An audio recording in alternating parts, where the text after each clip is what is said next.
for our breast cancer and our gender-based violence initiatives that's having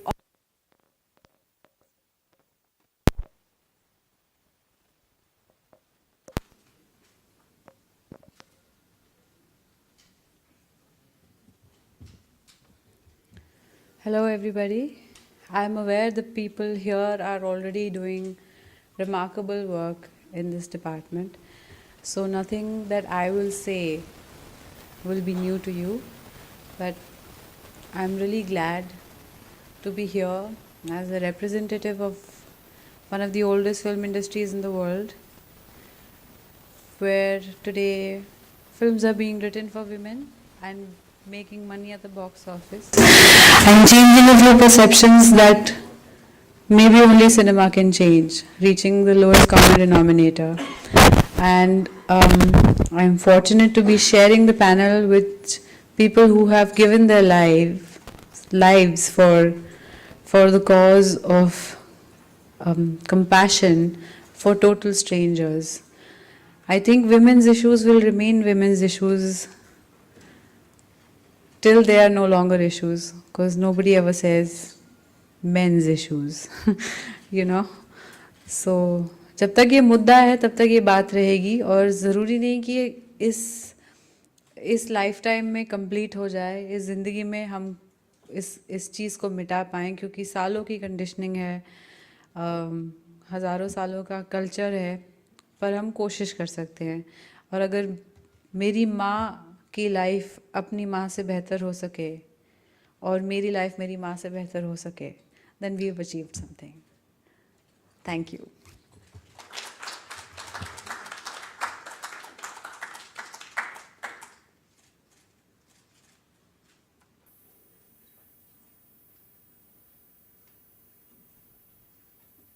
Richa.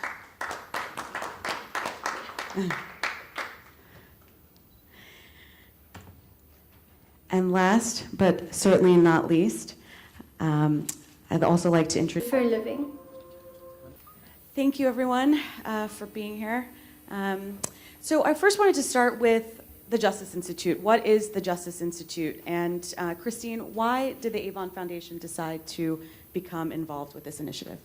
Sure. Well, Avon is the company for women. For 130 years, we provided, as Rahul mentioned, the economic opportunity all across the world. The Avon Foundation focuses on issues of most importance to women and their families: breast cancer and gender-based violence. Nothing more important than those two to our women, to our customers, to the communities that we serve. Or whether you're in Italy, the UK, or the United States, violence against women is happening. There are all forms of violence that are taking place. It's not unique to one culture, one religion, one economic group. It's everywhere. The Avon Foundation, we launched our Speak Out program because we want to give women a voice to be able to talk about these issues. It's very scary, as we know. It's hard to remember at all times who we're here to serve and how to hold batterers accountable. The countries that we select have excellent laws. There are laws in place. Are they being implemented properly? And how can we help facilitate that conversation? So as the funder, all across 70 markets, we want to be... What is the impact of it? Has the different stakeholders that it's trying to bring together on one platform is very, very... During the period of 3 days, it also gives us the platform to listen to people. And I think that is something lacking, because sometimes we all think we know it all. And when we begin to think we know it all, it's impacting negatively the community which is most affected, because nobody's hearing her. And I think what the community really wants, the affected person really wants, is that all those who have the power to listen to her voice, to understand what is it that she wants. And I think that's something that the Justice Institute really tries to do. And if that process really begins, I think it's going to have a great impact on I use the word affected community, who are affected the most. I think it's really going to benefit them the most. Thank you. Gigi, talk to me about how you pick. As a broad network of women leaders and outstanding male leaders all around the world that do impactful and innovative work in their own communities. And Vital Voices really seeks out partners that have a vision for change in their communities, because these are really going to be what makes a difference to victims. Here in India, we have just such a wealth of amazing partners. We have Preeti, we have Ravi and his brothers, we have Judge Swati Chauhan, who joined us in planning, as well as Save the Children India, which was able to also connect us to the Department of Child and Women Development. And of course, we have the support of our friends at Avon and the U.S. Department of State. And it's really these kinds of partnerships coming together, bringing together these powerful leaders that have a vision for what's needed in their own communities to improve the life within their community for their own people that is going to drive change. These are the people who are showing innovative ideas that we want to partner with and that we seek out around the world. So you mentioned innovation and sort of participants and service providers that have a vision for change, a vision for the future. Ravi, I think ironically, men being involved in and of itself is visionary, and unfortunately. The huge amount of work on gender-based violence and other issues, implementation of laws, strengthening of legislations, have all impacted the cities, and it's still, we have all the bad news coming out from the cities. But if you go out into the large hinterland of India, the rural India, things continue to remain the same. And in this bleak situation, I think that individual responsibilities can change situations. And here, when individual responsibilities, I think men should join this fight. They should speak up. They should break this culture of silence. They should also start intervening. And that can start from your house, from your village, from your college, from everywhere you can start speaking up. If you just start speaking up on these issues, I think we can have a big change, and we can really strengthen the government's hand in when they are coming up with legislation, when they are coming up with path-breaking initiatives like Beti Bachao, Beti Uthao, Beti Bachao, Beti Padhao of the government of India. I think that here we have to play a big change, and men should take the lead. Thank you. Richa, you've been vocal about shifting culture and culture in its role in fueling the fire of this epidemic. So, tell me your thoughts on what needs to be done for basic education for women. What's, in your perspective, what's left to do to achieve gender equality in India? India is one of the few countries in the world where violence against women starts in the womb, before the girl is even born, with feet aside. So I think that we have to overcome our hypocrisy as a culture. एक तरफ तो हम नवरात्रि मनाते हैं, 9 days of fasting for the goddess. There's Durga Puja. There's all kinds of goddesses in India that are worshipped and praised, perhaps more than other cultures. But when it comes to our women, our daughters, wives, mothers, sisters, we have a completely different standard, and that's something that's baffled me since I was a child. More than educating the girls know that they are at par. We have to give them confidence that they can do whatever they want in the world. It's also about educating the men to not treat the women any differently, because it starts from there. It starts from the patriarch or the person in charge of this power who's condemning everybody else to a certain way of life. And it's basic shifts in attitude, and it will take a lot of time, because somewhere we are conditioned into thinking a certain way. And it's a very large topic, because it questions sort of culture, religion, tradition, and but I think it's time we question some stuff. If we don't question it, then who will? If somebody from outside questions it, then we get defensive, but we must question our own culture and use the best aspects of it. Like if goddess worship is your thing, that's the best aspect of your culture, then truly live it in every form, every way that we can. Thank you. We, until that time, it's going to take some time to shift those attitudes. There are the laws that are in place. That is also what the Justice Institute is really about, is also talking about what's happening. Ravi, what is currently in place? What are the great pieces of Indian legislation that are in place to protect women? Over the years, the government of India has been very proactively pushing in for legislations. We have now the Domestic Violence Act. We have the legislation on now. The government of India has recently come up with a legislation on sexual harassment. Post the Nirbhaya case, there was the Criminal Law Amendment Act 2013, which has really changed the sexual assault cases legislations. We have also strengthened our Juvenile Justice Care and Protection of Children Act. We are now on the verge of having a law on surrogacy, which will really empower women. So over the years, the government of India has been really pushing hard to come up with these new legislations.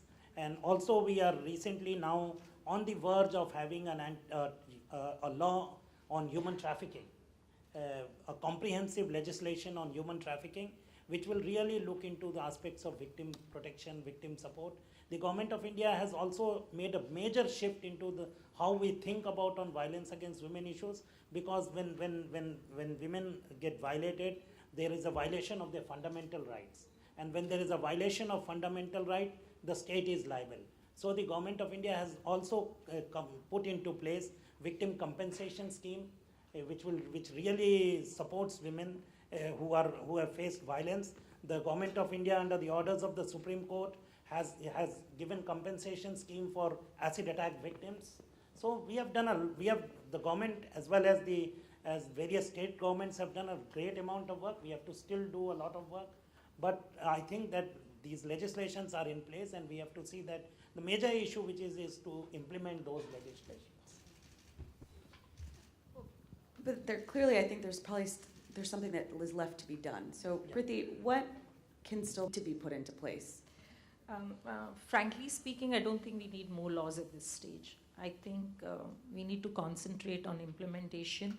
We need to concentrate on how sensitive we are when we are trying to ensure justice for this victim. Because laws are in place, but they're not unfolding the way we want it to unfold from the victim-centric point of view. So I think that's something that we really need to look at. Fortunately for us, there has been a lot of civil society participation every time a legislation has come into place. And because there was civil society participation, I'm taking credit for it. I mean, giving credit to the civil society, which is very true. The attempt when every law came in place was we've tried to give a role to many stakeholders. And I think if each of these stakeholders are given that enabling environment to try and help this victim, there's a lot we can really do for the victim, because these instruments to a great extent are good. And I feel that unless and until we do not see how they are unfolded and we do not see what is working and what is not working, I feel at this stage we should not push for more legislations. And like I said earlier, I strongly feel that this the sensitivity that we need to show, whereby thinking we are compassionate, sometimes we end up re-traumatizing the victim. She's undergoing secondary trauma because of the way other actors are performing in the process of giving her justice or in the process of rehabilitating her. I think if we can now start working on those issues, the finer issues, like we say, scaling really deep into the issue and seeing how best we can do where it's beyond lip service, where we are actually seeing that the victim is experiencing change. I am not saying there is a change, but the victim is herself saying, well, this instrument really helped me get justice and brought a change in my life where my human rights were really protected. I think that's the path we really need to now take and go ahead. On that, we're talking about the victims who are, but these are the victims who are coming forward. And, one of the things that Ravi talked about earlier was a culture of silence and breaking the culture of silence. So clearly there's still a problem of underreporting. And so, Richa, I would like to throw this question to you. What can be done in society, right? There's an issue of education around all of these things. What can be done to lift the social stigma on underreporting and on breaking that culture of silence?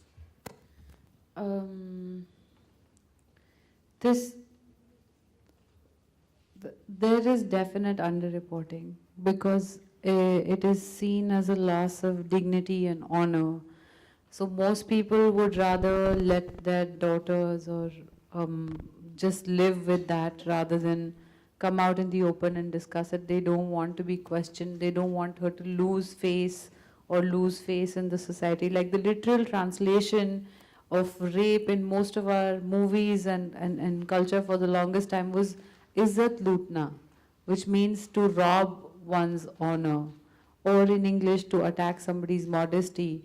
And this leads to things like, the victim's name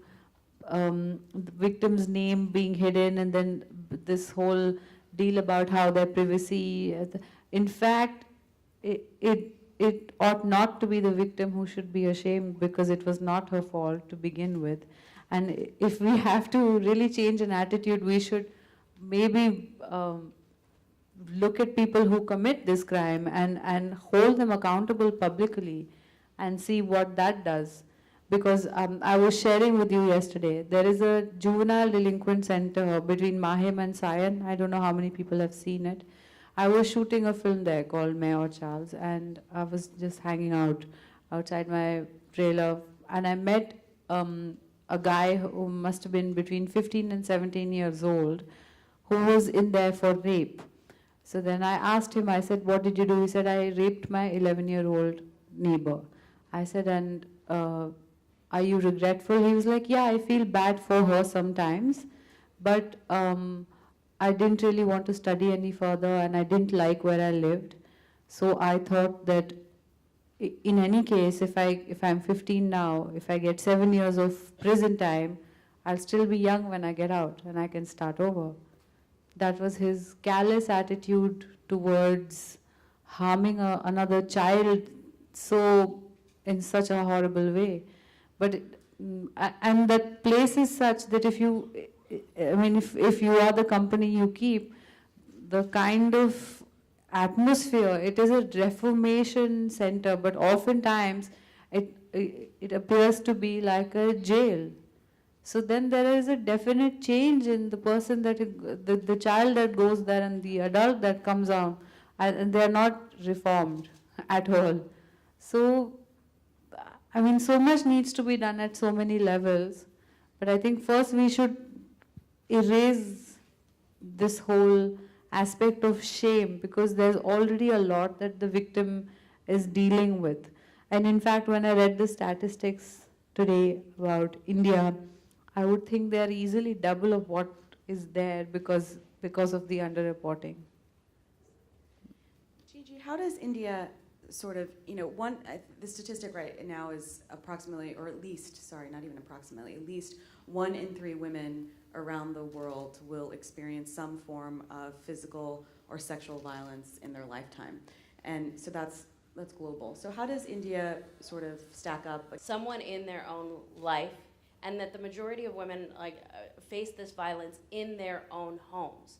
So in that sense, I'll say that India is just like so many other places that I've been, and the country that I live in as well. No country I've been to yet, and I've traveled a lot, has been immune from this problem. Women all around the world are at a threat in the hands of the people in their own families and in their lives. People that women and children should be able to trust, take advantage of that trust. Institute sort of ground zero right now, Christine, for what society as a whole can do. I think the Justice Institute is just a terrific collaboration because we need our media partners, we need our government partners, we need funders and organizations and companies like Avon who are going to stand up and say, this may not be easy to talk about for our business, but it's an important thing for us to do. We see the big headlines every day, but to underscore what Gigi talked about, violence is happening in people's homes every single day. And those aren't reported widely, and we need to help women, empower them to come forward, to know that there are resources like Shakti Bhima and Kareena, so that they can live their lives free from violence. Thank you. With that, I'd like to go to the audience if there are any questions from the audience for our panelists. Don't be shy now. Anyone? Yeah?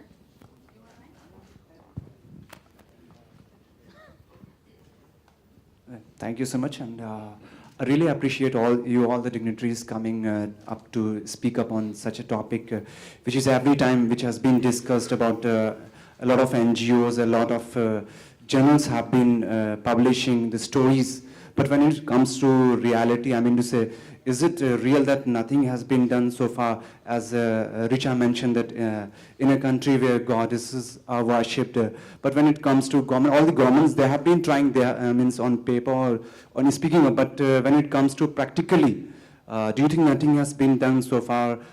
Means in a way which can be said, we can say that there is coming a stop to violence over women.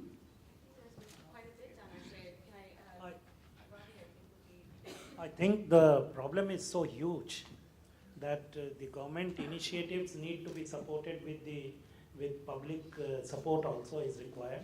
Implementation of law is an important issue.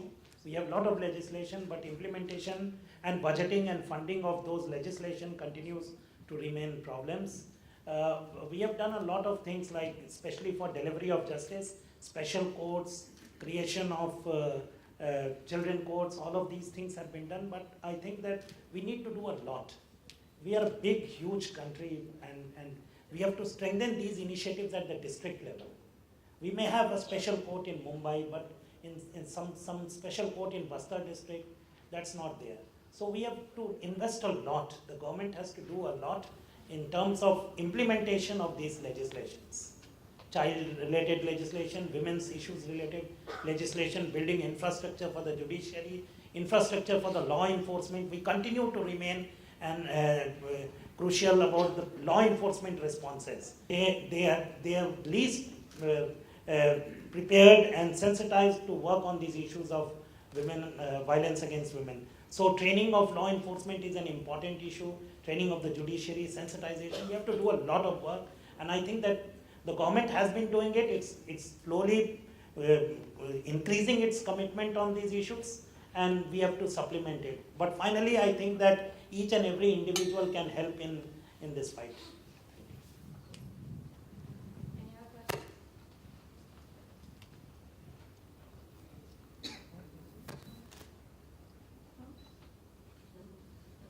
In closing, I just, on behalf of Vital Voices, I want to say thank you to everyone here. I'd like to thank our partners with the Avon Foundation, Christine, Avon India, Rahul, and Richa for joining us and taking time out of your busy schedule to lend your voice to this important issue. Prithi and Ravi for all the amazing work that you're doing, and Consul General Vida and his team for joining us on behalf of the United States Department of State, who's taking a really incredible role on the world stage and leading the fight on ending gender-based violence. So thank you very much, everyone. We'll just be having a photo up right now on stage. Just give us a second, we're going to move the tables. But also feel free to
ले लो Richa right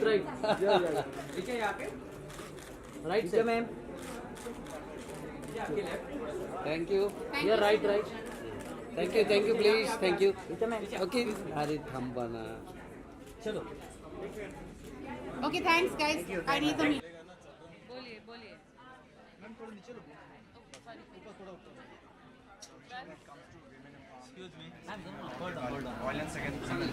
Where does Bollywood Where does? I think Bollywood is not one entity. There are many people and they have different views. But by and large, I believe that there are a lot of sensible people in the Hindi film industry, and they will not stand for violence against women or children or trafficking in any way.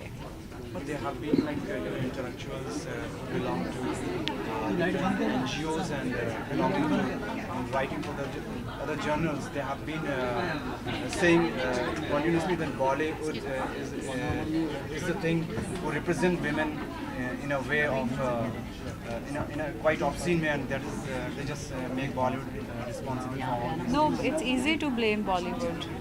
It's easy to blame the films for what is going wrong in society, but you can't do that.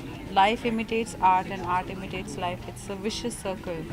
True that not all Bollywood films always depict women in the best light, but to counter that, we have more than enough films that also spread awareness about women, about their rights, about their sexuality, about their dignity, and I think that balances it out. And having said that, and one can only strive to be more responsible in the future. You can't undo things that happened before you were born. I hope that answers your question. Which are talking about the professional front, what's happening. Hey, क्या कर रहे हो यार? This is a different venue. Just to come up here and say what are the projects you're busy with? I'm very busy, which is why I think we should talk about females first, gender violence.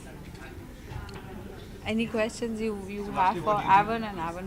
Lastly, what do you think should be done in a what should be the main things to be done to just cause all these? Treat women as human beings and as equals. That's the only thing. Because if you don't do that, then you're neglecting half the population. Ma'am, you're from Bollywood. In Bollywood, there are a lot of women working in Bollywood, a part of Yeah. Bollywood. Especially pertaining to Bollywood, do you really think there are any kind of challenges or such kind of instances which women face in Bollywood? I think it's difficult because it is a male-dominated industry, but I think it's changing, and I do see a big change in the next 5 years with more directors and producers who will be female, as well as more directors and producers who will be male, who are sensitive. That's the big change. Richa, when you say that Bollywood is a male-dominated industry, so in a way, doesn't this hints that Bollywood? We are getting living in a biased? patriarchal industry. Why don't you look at yourself? How many of you are women? Turn the mirror around. How many of you are women? I see only male cameramen and one lady holding a mic. We are living in a patriarchal society. We have to deal with it. We can't point fingers for the sake of sensationalizing. Very well said. Thank you. Thank you.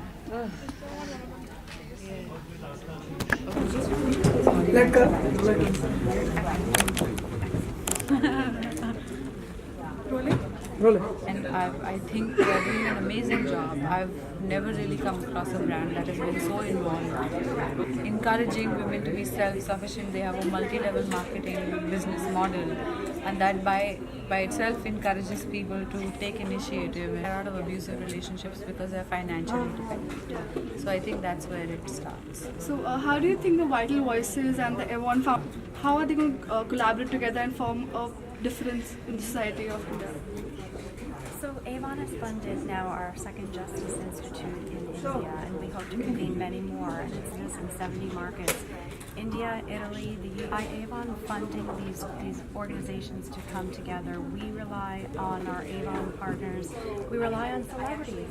She's taking the time out of her schedule to talk about how important this issue is. Not many people want to talk about it because it's not easy. But we have to start somewhere. We have to start the conversation. We need to speak out against domestic violence, and that's what Avon's plan is to do. So you come from Haryana, and how? I don't come from Haryana. The north side of India, which I come from Delhi. It's the capital. Yeah, it's in the rape capital as well. So how do you see